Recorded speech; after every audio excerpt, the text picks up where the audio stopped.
Badan Pengelola Investasi Danantara melalui Divisi Investasi, Danantara Investment Management resmi menggandeng perusahaan asal Cina GEM Limited untuk berinvestasi pada smelter nikel berteknologi High Pressure Acid Leach atau HPAL. Kerjasama strategis ini fokus dalam proyek smelter nikel senilai 23,34 triliun rupiah. Badan Pengelola Investasi melalui Danantara Investment Management resmi menandatangani pokok perjanjian atau Head of Agreement dengan perusahaan publik global Cina yang bergerak di bidang metalurgi hijau dan ekonomi sirkular GEM Limited.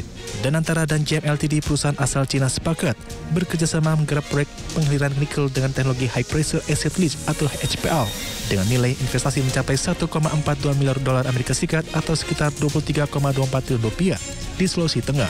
Kesepakatan tersebut menjadi kerangka kerja bagi potensi investasi bersama dalam pembangunan smelter HPAL berkapasitas 66.000 nikel dalam endapan hidroksida campuran per tahun, di mana fasilitas pemurnian mineral ini juga digarap oleh PT Vale Indonesia Tbk atau INCO. CEO Danantara yang sekaligus Menteri Investasi dan Hilirisasi Rosan Losleni menegaskan kerjasama ini, pihaknya ingin memastikan hilirisasi tetap berjalan di Indonesia. Selain itu, dengan menggandeng koperasi global yang bergerak di sektor metalurgi hijau, Danantara bertujuan memajukan agenda hilirisasi sekaligus keberlanjutan dan inovasi.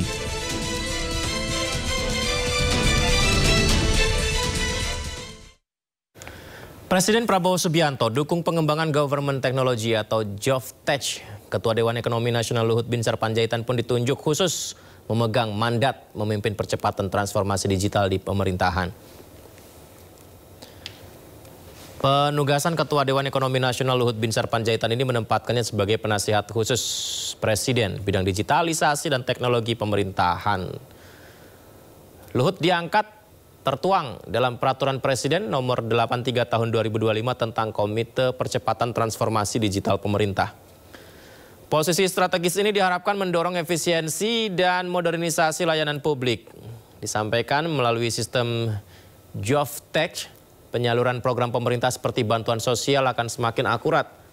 Teknologi face recognition dan biometrik akan digunakan untuk meminimalisir kesalahan dalam pendataan penerima manfaat sehingga distribusi bantuan tepat sasaran. Untuk mendukung tugas barunya ini, dirinya akan dibantu dua menteri, yakni Rini Widiantini sebagai Menteri Pan-RB dan Mutia Hafid sebagai Menteri Komunikasi dan Digital, di mana tugas utamanya melakukan percepatan teknologi, penerapan teknologi di birokrasi. Progres government teknologi yang Presiden sangat senang bahwa progres daripada government teknologi itu bisa berjalan dengan baik. Anggota Komisi 10 DPR RI ramai-ramai mempertanyakan data pertumbuhan ekonomi kuartal 2 2025 sebesar 5,12% secara tahunan. DPR menilai data yang muncul tidak mencerminkan kondisi ekonomi yang sedang dirasakan masyarakat.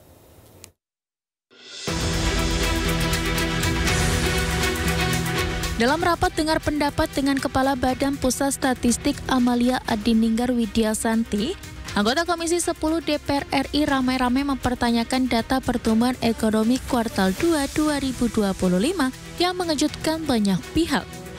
Pasalnya capaian pertumbuhan ekonomi kuartal 2 2025 tumbuh di luar perkiraan konsensus pakar atau ekonom dengan besaran 5,12% secara tahunan. Jumlah anggota Komisi 10 meminta Kepala BPS terkait metodologi yang digunakan hingga berbeda jauh dari proyeksi konsensus ekonom. Komisi 10 DPR RI mengaku prihatin dengan mencuatnya keraguan banyak pihak terhadap rilis data pertumbuhan ekonomi oleh BPS. Pasalnya data yang muncul tidak mencerminkan kondisi ekonomi yang sedang dirasakan masyarakat dan sangat jauh dari margin of error proyeksi para ekonom. Karena kenyataannya orang merasakan agak susah di daerahnya agak susah. Tapi bertumbuh seperti ini gitu. Nah, mungkin bisa dijelaskan ya, kami ini bisa menjelaskan pada publik tentang metodologi singkat di mana posisi pertumbuhan itu yang paling sentral. Misalnya seperti itu. Kalau saya mengatakan bahwa memang perlu prihatin. Dan saya mohon maaf kepada BPS, saya pun sendiri melihat ini ada keraguan survei yang dilakukan BPS. Keraguan ini tentu dengan banyaknya data yang juga kita bisa melihat kondisi-kondisi sekarang.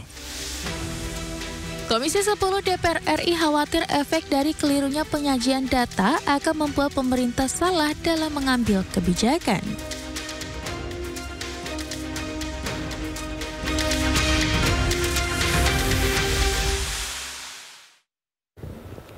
Pemirsa, Kepala BPS Amalia Adininggar Widya Santi membantah anggapan publik dan DPR yang menuding adanya manipulasi laporan data pertumbuhan ekonomi pada kuartal 2 2025. Amalia memastikan metodologi perhitungan pertumbuhan PDB tersebut telah sesuai dengan standar internasional. BPS juga menjadi satu-satunya lembaga statistik yang mengukur PDB. Amalia mengatakan tugas BPS hingga saat ini mengukur kondisi ekonomi dengan data dan fakta, bukan sebatas proyeksi seperti yang dilakukan sejumlah lembaga penelitian dan para ekonom. BPS tetap mengklaim melakukan pengumpulan data dari hasil survei yang dikumpulkan termasuk daya administrasi lainnya.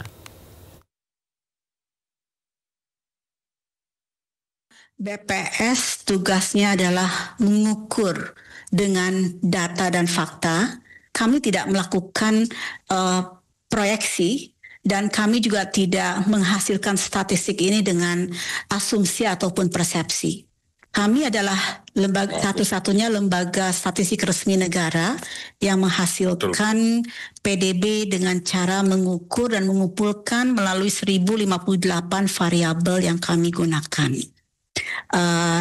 Mohon izin, kalau lembaga-lembaga lain itu sifatnya adalah melakukan proyeksi ataupun perkiraan, Bapak, dengan model-model yang biasanya digunakan. Tetapi kami memang tidak boleh melakukan proyeksi, tapi kami mengukur dengan data yang kami kumpulkan melalui survei ataupun melalui data-data administrasi yang kami kumpulkan.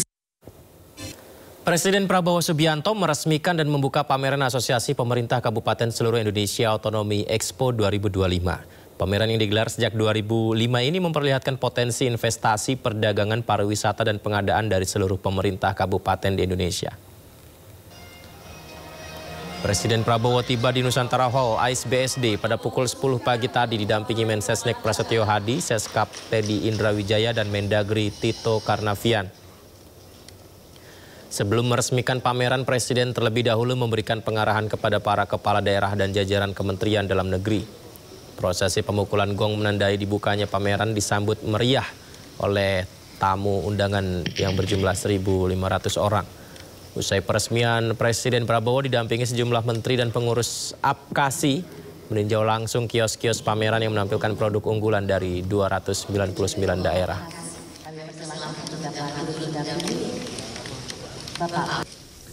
Saudara-saudara adalah pemimpin yang